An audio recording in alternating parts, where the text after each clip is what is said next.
Pourquoi le fils de Coluche, Marius Collaochi n'a pas repris le flambeau des Restos du Cœur? À l'occasion de la diffusion de l'épisode inédit ce 17 mars 2023 sur France 2 de Capitaine Marlowe, ce dernier s'est confié sur cette machine léguée par son père. Le vendredi 3 mars 2023, TF1 diffusait le désormais célèbre concert des Enfoirés, dont la tournée s'était déroulée du 12 au 16 janvier 2023 à la halle Tony Garnier de Lyon.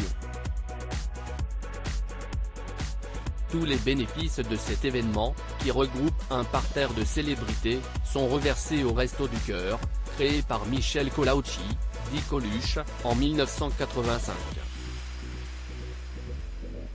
Depuis ses débuts, cette association veille à aider et apporter une assistance bénévole aux personnes démunies, notamment dans le domaine alimentaire par l'accès à des repas gratuits, et par la participation à leur insertion sociale et économique, ainsi qu'à toute action contre la pauvreté sous toutes ses formes. Grâce aux recettes engendrées par les concerts, aux 75 000 bénévoles et 2 000 membres, les Restos du Cœur ont ainsi pu reverser des millions de repas aux plus démunis.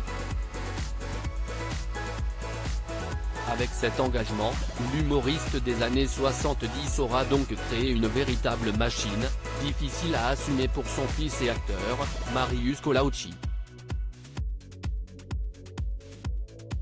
En effet, à l'occasion de l'épisode inédit de Capitaine Marlowe diffusé ce vendredi 17 mars 2023 sur France 2 et dans lequel il joue Oscar Langevin, ce dernier s'est confié sur les Restos du Cœur, cet héritage lourd à porter.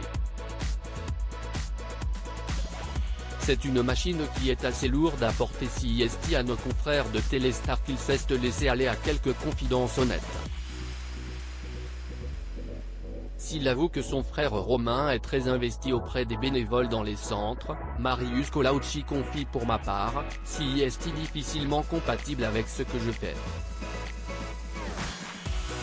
C'est une machine qui est assez lourde à porter, que papa n'avait d'ailleurs pas prévu de rééditer chaque année quand il l'a lancée.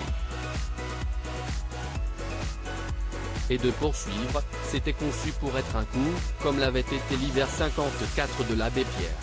Ce sont finalement les fans qui ont décidé de les pérenniser. L'homme de 46 ans a donc choisi son propre chemin, laissant de côté l'héritage faramineux de son père, décédé dans un accident de moto lorsqu'il n'avait que 10 ans.